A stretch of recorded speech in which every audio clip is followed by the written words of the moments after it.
Students, आज हम अपनी नेक्स्ट यूनिट स्टार्ट कर रहे हैं। That is your unit number 6, general principles and process of isolation of elements. नाम यहाँ पे मैंने लिख दिया है जो 6 यूनिट है उसका।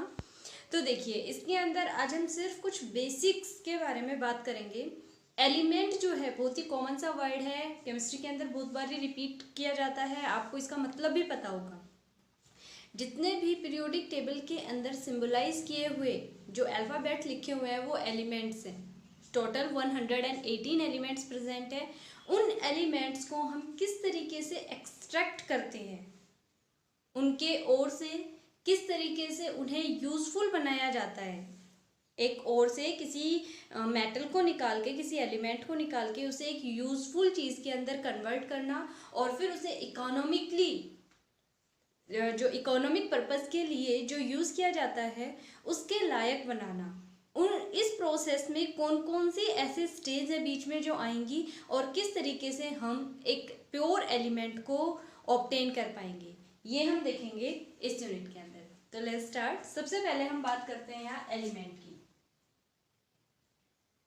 क्योंकि हमें जो भी एलिमेंट है वो प्योर स्टेट के अंदर चाहिए। तो सबसे पहले तो ये पता होना चाहिए कि जो एलिमेंट्स है वो फाइंड आउट किस किस तरीके से हो सकता है। आपको पता है बहुत सारे एलिमेंट प्रेजेंट है, और एलिमेंट कौन कौन से होते हैं, मेटेलिक होते हैं, नॉन मेटेलिक होते हैं और मेटेलॉइड होते हैं। जो एलिमेंट्स है हमारे ये 3 तरीके के होते हैं। कौन कौन से?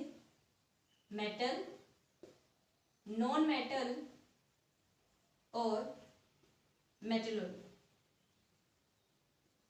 ठीक है, तो ये 3 तरीके के होते हैं। हमें क्या करना है यहाँ पे, इन्हें अलग अलग से एक्सट्रैक्ट, जो प्रोसेस है, एक्सट्रैक्शन प्रोसेस का जो यूज किया जाता है उसे बताना है यहाँ पे। तो देखिए, जो एलिमेंट्स होते हैं ये 2 तरीके से फाइंड आउट होते हैं। कौन कौन से? नेटिव और दूसरे कंबाइंड। 2 फॉर्म के अंदर मिलेंगे। First one is native form and second one is combined form. Native form का क्या मतलब है कि फ्री स्टेट के अंदर मिलेंगे। Free state, okay. Free state का क्या मतलब है? कुछ एक एलिमेंट्स ऐसे रहते हैं जो बहुत ही ज्यादा स्टेबल होते हैं। कैसे रहते हैं? स्टेबल फॉर्म के अंदर रहते हैं। तो ये किसी भी दूसरी चीज के साथ खुद को कंबाइन नहीं करते, इनफैक्ट क्या करते हैं, फ्री स्टेट के अंदर ही एग्जिस्ट करते हैं। फॉर एग्जाम्पल, गोल्ड है, सिल्वर, प्लेटिनम, है ना। तो इस तरीके के जो एलिमेंट्स होते हैं, इनके अलावा भी दूसरे एलिमेंट हैं जो नेटिव स्टेट के अंदर प्रेजेंट रहते हैं, यानी वो फ्री स्टेट के अंदर रहेंगे, खुद को कभी भी किसी दूसरी केमिकल के साथ रिएक्टिविटी शो नहीं करेंगे, खुद रिएक्ट नहीं करवाएंगे और कंबाइंड फॉर्म के अंदर नहीं आएंगे।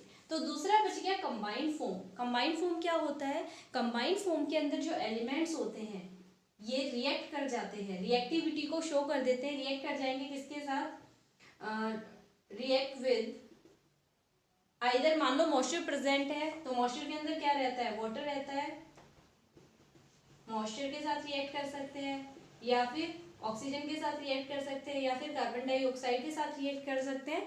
इस तरीके से किसी भी चीज के साथ रिएक्ट करके जो फॉर्म है, जो मेटल है, वो किस फॉर्म के अंदर कन्वर्ट हो जाता है? किसी न किसी कंबाइंड फॉर्म के अंदर कन्वर्ट हो जाता है। तो अगर कंबाइंड फॉर्म के अंदर कन्वर्ट हो गया तो नेटिव फॉर्म में तो है नहीं वो। अब उसे एक्सट्रैक्ट करने के लिए हमें ए नंबर ऑफ मेथड्स जो है यूज करने पड़ेंगे ताकि हम उसमें से प्योर जो एलिमेंट है उसे ऑब्टेन कर सकें। देखिए, ये कंबाइंड फॉर्म के अंदर तो स्टेबल रहते हैं, लेकिन ये जब प्रेजेंट रहते हैं नेटिव फॉर्म के अंदर तो उस टाइम पे अनस्टेबल रहते हैं। तो इसके एग्जांपल देखिए, एग्जांपल क्या है यहाँ पे, जैसे आयरन ऑक्साइड है Fe2O3, ठीक है, या फिर एल्यूमिनियम है Al2O3, या फिर जिंक है, जिंक सल्फाइड की फॉर्म में ZnS। इस तरीके से बहुत सारे जो कंबाइंड फॉर्म के अंदर एलिमेंट्स है वो प्रेजेंट है। तो ये इस तरीके से प्रेजेंट रहते हैं। एक चीज और जो आपको यहाँ पे देखनी है, देखिए, जैसे हम यहाँ पे कोई भी एलिमेंट लिख रहे हैं, ठीक है, तो या फिर आप कुछ और एग्जांपल भी ले सकते हैं कंबाइंड फॉर्म के अंदर। इसमें 2 चीजें ध्यान रखनी है। जो मेटल होता है वो हमेशा ऑक्सीडाइज फॉर्म के अंदर मिलेगा। कौन सी फॉर्म के अंदर मिलेगा? ऑक्सीडाइज। और जो भी अदर एलिमेंट होगा जो नॉन मेटेलिक जो भी एटम रहता है, जो भी एलिमेंट रहेगा वो किस फॉर्म के अंदर मिलेगा? रिड्यूस फॉर्म के अंदर मिलेगा।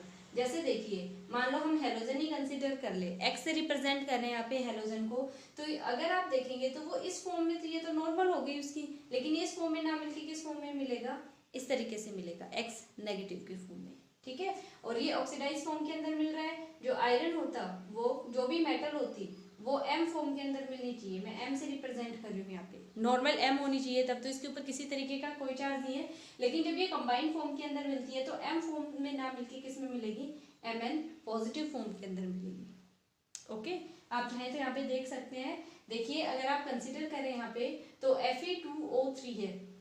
आप एक बार तो आयरन का ऑक्सीडेशन स्टेट निकाल के देखें, एक बार ऑक्सीजन का ऑक्सीडेशन स्टेट निकाल के देखें। ऑक्सीजन कितने का रहता है, -2 रहता है, 3 ऑक्सीजन है तो कितना हो जाएगा 6 -6। और जो Fe2 है एक के ऊपर कितना रहेगा यहाँ पे, ऑक्सीजन के रेस्पेक्ट में इसे X कंसीडर कर ले आप, और फिर आप फाइंड आउट करके देख सकते हैं +3 में रह रहा है या +2 के अंदर रह रहा है। तो इस तरीके से ये हमेशा ऑक्सीडाइज और ये रिड्यूस फॉर्म के अंदर प्रेजेंट रहते हैं। आप चाहे कोई भी एग्जाम्पल उठा के देख सकते हैं। अब बात आती है यहाँ पे कि जो मेटल है, जो भी एलिमेंट है, वो ऑब्टेन किससे कर रहे हैं हम, ऐसी कौन सी चीज़ है। उससे भी पहले मैं एक छोटी सी टर्म और एक्सप्लेन कर रही हूँ यहाँ पे, एक बार ये मिटा देते हैं, उसके बाद बताती हूँ मैं आपको। अब देखिए बेटा, यहाँ पे मैंने ऑलरेडी लिख दिया है। सबसे पहले हम बात करेंगे अकरेंस ऑफ मेटल्स की, कि जो मेटल्स हैं वो किस किस तरीके से फाइंड आउट होती हैं। तो पहले इस वाले पोर्शन को देखेंगे हम। मोस्ट अबंडेंट एलिमेंट्स, भाई एलिमेंट्स तो प्रेजेंट है सारे, लेकिन किस हिसाब किताब से प्रेजेंट है ये तो पता होना चाहिए ना। तो most abundant element on earth crust is oxygen. जो सबसे ज़्यादा फाइंड आउट होता है, मोस्ट अबंडेंट एलिमेंट है अर्थ क्रस्ट के ऊपर, वो कौन सा है, ऑक्सीजन है। कितने परसेंट है, 46.6% प्रेजेंट है, लेकिन किसके according, by mass. Oxygen metal है या नॉन मेटल है, ऑब्वियसली ऑक्सीजन गैसेस है, और ये ऑक्सीजन जो है नॉन मेटेलिक एलिमेंट होता है, तो ये नॉन मेटल है और सबसे ज़्यादा ये ही मिलता है अर्थ क्रस्ट के ऊपर। दूसरा है, सेकेंड जो नंबर के ऊपर आता है सिलिकॉन, ये कितना होता है 27.7% रहता है, ये भी बाय मास है, ठीक है। तो 27.7% सिलिकॉन प्रेजेंट है। ये दोनों जो हैं वो मेटल्स के अंदर कंसिडर नहीं किए जाते। थर्ड नंबर के ऊपर आता है एल्यूमिनियम, और ये कितना प्रेजेंट रहता है 8.3%। और फोर्थ नंबर पे आता है आयरन, ये कितना होता है 4.7%। कितना है आयरन, 4.7%। लेकिन अगर हम देखें मेटल और नॉन मेटल का क्लासिफिकेशन देखें तो ये दोनों मेटल्स हैं, यहाँ पे ये क्या है, मेटल्स हैं, और जबकि ये क्या थी, नॉन मेटल्स थी, ठीक है। तो अगर ये पूछ लिया जाए कि most abundant element of the earth crust, तब तो आपको बताना है कि ऑक्सीजन होता है, 46.6% प्रेजेंट है बाय मास। लेकिन अगर ये कह दे कि मोस्ट अबंडेंट मेटल कौन सी है अर्थ क्रस्ट पे, तो कौन सी आएगी, aluminium is the most abundant element, metallic element on earth crust which is present 8.3% by mass. ये फर्स्ट नंबर के ऊपर है। और सेकेंड नंबर पे कौन सी है मोस्ट अबंडेंट, 4.7% आयरन है। यहाँ मैंने लिख भी दिया है, iron is the second most abundant metal on earth crust. इसमें हम कई बार गलती कर देते हैं, आयरन को ही फर्स्ट कंसीडर कर लेते हैं, लेकिन ऐसा नहीं है। फर्स्ट नंबर पे क्या प्रेजेंट है, एल्यूमिनियम प्रेजेंट है, आयरन तो सेकंड नंबर के ऊपर आता है। ओके, तो मेटल और नॉन मेटल के अकॉर्डिंग ये चार सबसे ज़्यादा मिलते हैं। जो नॉन मेटेलिक है ऑक्सीजन, ये सबसे ज़्यादा होता है, और मेटल्स में फर्स्ट नंबर के ऊपर कौन आएगा, एल्यूमिनियम आएगा, और आयरन किस पे आएगा, सेकेंड नंबर के ऊपर आना है आयरन को। कितना रेशियो इसका, कितना मास इसका, 4.7%।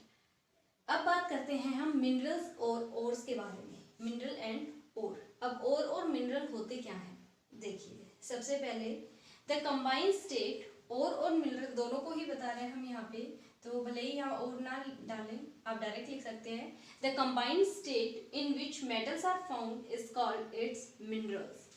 यानी जब भी कंबाइंड स्टेट के अंदर मेटल मिलती है इम्प्योरिटीज के साथ, तो हम उसे क्या कहते हैं, मिनरल कहते हैं। ओके, यहाँ पे मैंने यही लिखा है, the combined state in which metal are found is called its mineral.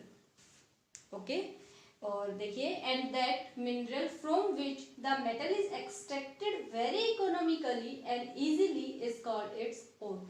और मिनरल जो है from which metal is extracted, और जब मेटल को उस मिनरल में से एक्सट्रैक्ट किया जाता है very economically and easily is called its ore. यानी ये जो है वो पूरा ओर कहलाएगा उस टाइम पे। यानी हम ये कह सकते हैं कि in other words all the ores are minerals. जितने भी ओर होते हैं वो सारे के सारे मिनरल्स होते हैं, लेकिन सारे जो मिनरल्स हैं वो ओर नहीं होते हैं। सारे के सारे जो मिनरल्स हैं, ओर्स हैं, वो मिनरल्स हो सकते हैं, लेकिन सारे मिनरल्स और नहीं हो सकते हैं, यानी बट नॉट वाइस वर्सा, यहाँ पे ऑलरेडी लिखा हुआ है। यानी इसमें एक एक लाइन बहुत ज़्यादा इंपॉर्टेंट है, आप इसे अच्छे से पढ़ें और इनमें गड़बड़ ना करें, हेडिंग डाल डाल के अच्छे से इनकी डेफिनेशंस लिखें। अब जो है मैं अब यहाँ पे एक टेबल बना के दे रही हूँ आपको, जिसके अंदर सारे जो भी कंबाइंड स्टेट के अंदर एलिमेंट्स है किस तरीके से फाइंड आउट होते हैं वो लिखे हुए होंगे, और साथ में उनके और जो है वो भी लिखे हुए होंगे। तो आप वो और देखें एक बार। अब यहाँ पर देखिए, यहाँ पे मैंने टेबल बना दी है हर एक टाइप के और की, अलग अलग से क्लासिफाई किया गया है किस तरीके से। सबसे पहले मैंने लिया है यहाँ पे ऑक्साइड्स और। ऑक्साइड का मतलब आपको बताया है with the combination of oxygen जो बने होंगे। तो यहाँ पे देखिए आप सारे ये ऑक्साइड और के एग्जाम्पल है। ओके, उसके बाद हम लेंगे हेलाइड और, फिर है सल्फाइड और सबसे लास्ट में है कार्बोनेट और। ठीक है, तो 4 तरीके से क्लासिफाई किए यहाँ पे। ऑक्साइड और देखिए, Fe2O3 hematite, Fe3O4 magnetite, FeCr2O4 chromite, Al2O3.2H2O bauxite, Al2O3.3H2O diaspore, Al2O3 corundum, MnO2 pyrolusite. यानी सारे के सारे जो है वो ऑक्साइड और की फॉर्म में प्रेजेंट है, यहाँ पे ऑक्सीजन के साथ कॉम्बिनेशन के साथ बने हुए हैं। वैसे अगर आप देखें तो ये आयरन के हैं सारे, और ये किसके हैं, एल्यूमिनियम के हैं। ठीक है, तो इस तरीके से भी देख सकते हैं, लेकिन मेन जो है वो ऑक्सीजन प्रेजेंट है इन सब के साथ। तो इनके फॉर्मूले और इनका नाम आपको याद करना पड़ेगा, ये बहुत ज़्यादा इंपॉर्टेंट है याद रखना, और इसके ऊपर क्वेश्चन आते हैं, 1 नंबर में तो आता ही आता है, इसके अलावा भी पूछे जा सकते हैं। हेलाइड और में देखिए NaCl कॉमन सोल्ट है, ये आपको पता है मोस्ट कॉमन है, CaF2 fluoride, AgCl horn silver, Na3AlF6 cryolite के नाम से जाना जाता है इसे। Na3AlF6 को किस नाम से जाना जाता है, क्रायोलाइट के नाम से जाना जाता है। इसके बाद बात करेंगे सल्फाइड्स और की। अब यहाँ पे सारे के सारे सल्फाइड की फॉर्म में प्रेजेंट है। ZnS जिंक ब्लेंड के नाम से जाना जाता है इसे, PbS galena, HgS cinnabar, FeS2 iron pyrite, Cu2S copper glance, Ag2S silver glance, CuFeS2 copper iron pyrite.